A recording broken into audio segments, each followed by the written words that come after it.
नमस्कार दोस्तों, मैं अंकुर उपाध्याय स्वागत करता हूं आप सभी का आपके अपने YouTube channel share market analysis में।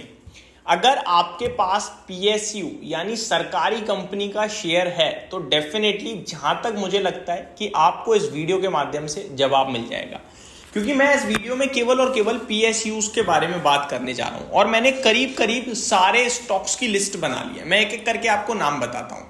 दोस्तों, हो सकता है, देखो PSU कोई छोटा क्षेत्र तो है नहीं, बहुत बड़ा क्षेत्र है। मैंने यहाँ पे जो मेजोरिटी साइड पे बड़ी PSUs थी उनके नाम लिखे हैं।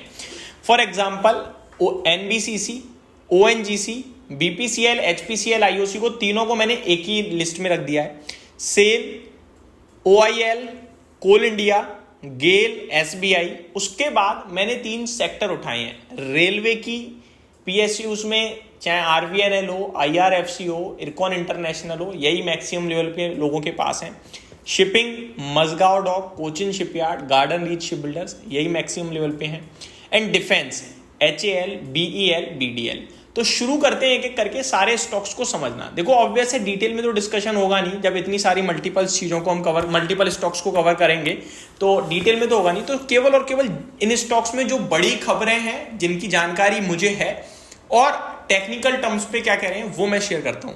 दोस्तों, उससे पहले एक चीज बताना चाहूंगा। देखो, बाजार अगर गिरता है तो फिर सभी गिर जाएगा, उसमें कोई बड़ी बात नहीं है, ठीक है। और इसमें मेटल्स में वैसे तो मैंने केवल सेल ही चुना है, बट मेटल्स में और भी PSU, NMDC हो गया आपका या कोई और, मेटल्स में ग्लोबल टेंशंस के चलते प्रॉब्लम बढ़ भी सकती है और इनमें स्पाइक भी आ सकता है। दोनों ही चीजें हो सकती हैं।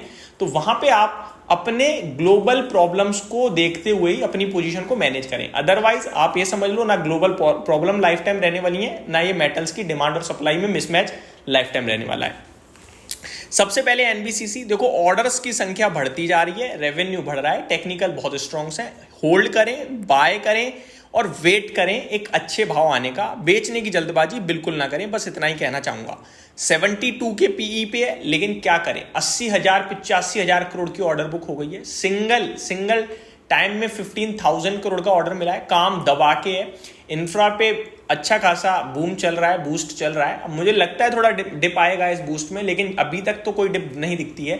और गवर्नमेंट NBCC को दबा के प्रोजेक्ट दे रहा है रियल एस्टेट में, रेजिडेंशियल में स्पेशली। आगे ONGC की बात करें, ऑयल एंड नेचुरल गैस। तो पहली बात तो अगर ये टेंशन बढ़ेगी ग्लोबल लेवल पे तो कच्चे तेल के दाम बढ़ेंगे, जिससे इसे डायरेक्टली फायदा होगा ही होगा। वैल्यूएशन टर्म में बहुत सस्ती है, पूरा PSU भागा है, लेकिन ये नहीं भागा अभी तक। अगर आप कहोगे भागा तो अंकुर भाई एक साल में डबल हो गया, लेकिन अभी भी क्या 9 के PE पे मिल रहा है। डबल हो गया, लेकिन कंपनी का प्रॉफिट भी तो देख लो फिर। 4 लाख करोड़ के मार्केट कैप की कंपनी है, तो मामूली कंपनी नहीं है ये। यहां से भी इसमें काफी बड़ी अपसाइड दिखती है मुझे, तो होल्ड करने की राय दूंगा। और स्टॉप लॉस लगेगा आपका एक छोटा 300 रुपए का, 10% का है, इसके साथ बने रहिए। Next BPCL, HPCL, IOC। इनमें मैं एक ही स्टॉक पे बात करूं तो ऑलमोस्ट सब पे कवर हो जाता है। देखो, स्टॉक्स में ना ऊपर से डिप आ गई है, एक कंसोलिडेशन चल रहा है। और BPCL की पर्टिकुलरली बात करूं तो 280 के आसपास का सपोर्ट बहुत स्ट्रांग है, जो कि ब्रेक नहीं होगा। 300, 286, 290 ये मल्टीपल सपोर्ट है जो ब्रेक नहीं होंगे। उसके पास आप लेने के मौके ढूंढो। 280 का लॉन्ग टर्म बेसिस पे स्टॉप लॉस लगाओ और पोजिशनल बेसिस पे ऊपर जाने की दम रखता है। मीडियम टर्म में थोड़ी प्रॉब्लम बढ़ सकती है, क्योंकि अगर कच्चे तेल के दाम ऊपर गए टेंशंस के चलते तो इनके लिए दिक्कत है। लेकिन इवेंचुअली मैंने मॉर्निंग में भी एक वीडियो बनाई थी, कच्चे तेल के दाम मुझे नीचे दिखते हैं, तो वो नीचे आएंगे तो इन कंपनीज के लिए बहुत बेनिफिशियल होगा। तो लॉन्ग टर्म के पर्पज से देखो और डिप्स में बाइंग की सोचो। नेक्स्ट है सेल। तो ग्लोबल मेटल्स को प्रॉब्लम से डायरेक्ट लिंक करना, और ग्लोबल सब कुछ ठीक रहता है तो फिर वापस से तेजी आएगी, क्या आनी तो चाहिए, बट अभी टेक्निकली थोड़ा सा वीक ही दिख रहा है। नीचे 88 रुपीज के बड़े सपोर्ट हैं, स्टॉक टूट रहा है। आसपास कोई छोटा सपोर्ट मुझे दिख नहीं रहा है। 114 रुपए पे जरूर दिख रहा है, तो 114 तक रुक गया तो बहुत अच्छी बात है। अदरवाइज कोई सपोर्ट नियर बाय है नहीं, तो मैं इस स्टॉक को भी फिलहाल अवॉइड करने के लिए कहूंगा। नेक्स्ट स्टॉक के बारे में बात करें तो OIL, ये अलग ही तेजी में चल रहा है। इसको मैंने डिस्कस भी किया हुआ था आप सभी के साथ। नीचे से 700 750 के हाई दिखा चुका है, 714 के 664 पे बंद हुआ है। बहुत ही ज्यादा स्ट्रॉन्ग है टेक्निकल बेसिस पे। 16 के PE पे हालांकि पहुंच चुका है स्टॉक, 10 के PE पे था जब हमने कवर किया था। स्टॉक में बने रहने की राय दूंगा, लेकिन खरीदारी के असली मौके बन सकते हैं 580 के करीब। आप 540 रुपए का स्टॉप लॉस लगाइए और ऊपर में 700 750 रुपए तक के लक्ष्य आपको देखने को मिलेंगे। इनफैक्ट और ऊपर भी जा सकता है स्टॉक, क्योंकि बहुत बड़े वॉल्यूम्स के साथ तेजी चल रही है। नेक्स्ट है कोल इंडिया। रिसेंटली इसके लिए कुछ बड़ी पॉजिटिव खबर भी आई थी जो मेरे पास डिटेल्स में तो नहीं है, अभी उसकी डिटेल तो नहीं है, बट मैं डेफिनेटली इतना कह सकता हूँ एक न्यूज़ जरूर पॉजिटिव है इनके लिए।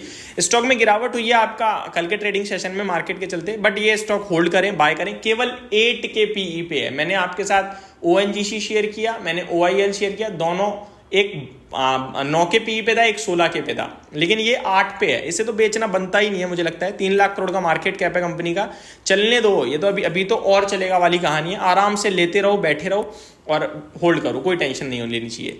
नेक्स्ट है गेल, गैस अथॉरिटी इंडिया की बात करें अगर, 1.5 लाख करोड़ का मार्केट कैप है, 13 के पीई पे ट्रेड कर रहा है। टेक्निकल बेसिस पे अच्छा दिखता है, बट इसके उतने मतलब स्ट्रॉन्ग चीज़ें नहीं है जितनी आपकी कोल इंडिया की हैं या फिर बाकी की कंपनियों की हैं। तो मैं इसमें ये कहूँगा कि आप स्टॉप लॉस लगाएं 200 रुपये के करीब का, 210 220 के 219 215 के करीब बाइंग के मौके ढूंढे और 250 रुपये के लक्ष्य लगा सकते हैं। नेक्स्ट है आपका SBI, कुछ नहीं सोचना, buy on dip, that's it, 1000 रुपये के लक्ष्य के लिए। रेलवे, रिजल्ट्स खराब थे, चाहे वो RVNL हो चाहे वो इरकॉन के, ज़्यादा खराब नहीं थे, RVNL के बहुत खराब थे, IRFC के न्यूट्रल थे, ज़्यादा उसके भी खराब नहीं थे, लेकिन मार्केट के बाउंस बैक में बहुत तगड़ा बाउंस बैक मार रहे हैं। वैल्यूएशन टर्म में कंफर्ट नहीं आता है, लेकिन स्टॉक्स की चाल देखो तो लगता है बेचने नहीं चाहिए। तो बहुत ही मिले जुले रुझान है, तो मैं ये कहूँगा है बैठे रहो, नहीं है तो फ्रेश मत लो, अगर गिरेगा तो सोचना, अदरवाइज बैठे रहो। इरकॉन और IRFC आप कहीं ना कहीं कंसीडर कर सकते हो, वैल्यूएशन टर्म में वो रीजनेबल है। RVNL अभी भी मुझे 70 के पीई पे महंगा लगता है, ये मेरा अपना ओपिनियन है। शिपिंग स्टॉक्स में मजगांव डॉक के नंबर्स में कोई दिक्कत नहीं थी, केवल रेवेन्यू टूटा था, वैल्यूएशन टर्म में सस्ता है। अगर यहाँ से 15-20% नीचे आता है तो बहुत अच्छी बाइंग अपॉर्चुनिटी क्रिएट कर देगा। वहीं कोचिन शिपयार्ड के नंबर मेरे को बहुत ही ज़्यादा वीक लगे थे, तो हो सकता है वहाँ थोड़ी करेक्शन ज़्यादा हो जाए और उसके वैल्यूएशन भी महंगे हैं। बाकी गार्डन रीच की बात करें तो उसके बारे में भी मैं कह नहीं पाऊंगा आपके साथ, क्योंकि रिजल्ट्स वगैरह देखने होंगे, मैंने आ गए हैं तो मुझे पता नहीं है, और नहीं आए हैं तो आएंगे तो मैं डेफिनेटली डिस्कस करूंगा। डिफेंस में BDL के नंबर बहुत ही खराब थे, कहा भी था टूटेगा, टूटा भी, वापस उछल रहा है, लेकिन और HAL के नंबर न्यूट्रल हैं, अच्छे नहीं है, न्यूट्रल है, थोड़े से स्लाइटली नेगेटिव लग भी सकते हैं आपको और स्लाइटली पॉजिटिव भी लग सकते हैं, जैसे आप देखोगे, बट कुछ खास नहीं है। तो मेरे को लगता है स्टॉक खास है, लेकिन ये वैल्यूएशन में भी सस्ता ही है बाकी के डिफेंसिव स्टॉक्स में। तो मेरे को लगता है डिफेंस स्टॉक्स में माफ कीजिएगा, तो मेरे को लगता है आपको ये स्टॉक बाय ऑन डिप्स के लिए अच्छा होना चाहिए लॉन्ग टर्म पर्पज से। तो ये मेरी तरफ से आपके लिए वीडियो थी, होप आपको सारी चीजें समझ में आई होंगी। Thank you so much for watching this video, have a great day guys.